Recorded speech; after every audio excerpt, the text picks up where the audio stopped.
हर बंदा खाना खा के सोता है, कोई एक टाइम, कोई 2 टाइम और कोई 3 टाइम का, लेकिन तरीका मुख्तलिफ है।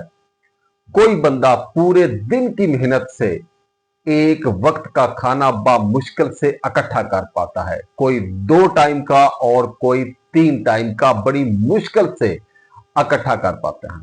सवाल उन लोगों के लिए है जो रोजाना किसी ना किसी महंगे होटल में जाकर रोजाना की बुनियाद पर 15 से 20 हजार रुपए का खाना अपने दोस्त अहबाब के साथ खाते हैं।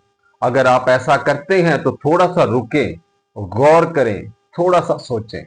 अगर आप एक टाइम का खाना इतना महंगा खा रहे हैं तो एक दिन का खाना, आपके एक दिन के खाने के पैसे 100 लोगों का पेट भर सकते हैं।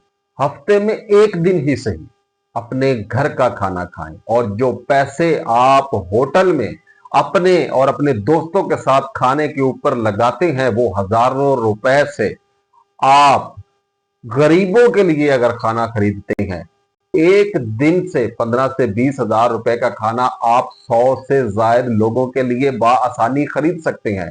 तो आपको सोचने की जरूरत है, जब किसी भूखे के पेट में खाना जाएगा तो वो जो आपके लिए दुआ करेगा वो दुआ उसकी जुबान से नहीं दिल से निकलेगी और जबान पर जारी होगी। और अगर किसी एक बंदे की भी दुआ आपके हक में कबूल हो जाती है तो आप दुनिया और आखिरत दोनों में कामयाब हो जाएंगे। आपकी मुश्किलें आसान हो जाएगी, आपकी जिंदगी बदलना शुरू हो जाएगी।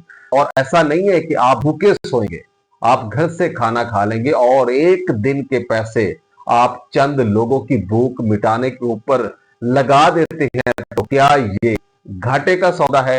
ये एक आला पाए का सौदा है। अगर आप ऐसा करते हैं या आप ऐसा करना चाहते हैं या आप ऐसा कर रहे हैं तो आप मुझे नीचे कमेंट के अंदर जरूर बताएं कि आप कौन सी ड्यूटी सर अंजाम दे रहे हैं। मिलते हैं नेक्स्ट वीडियो में। फी अमान।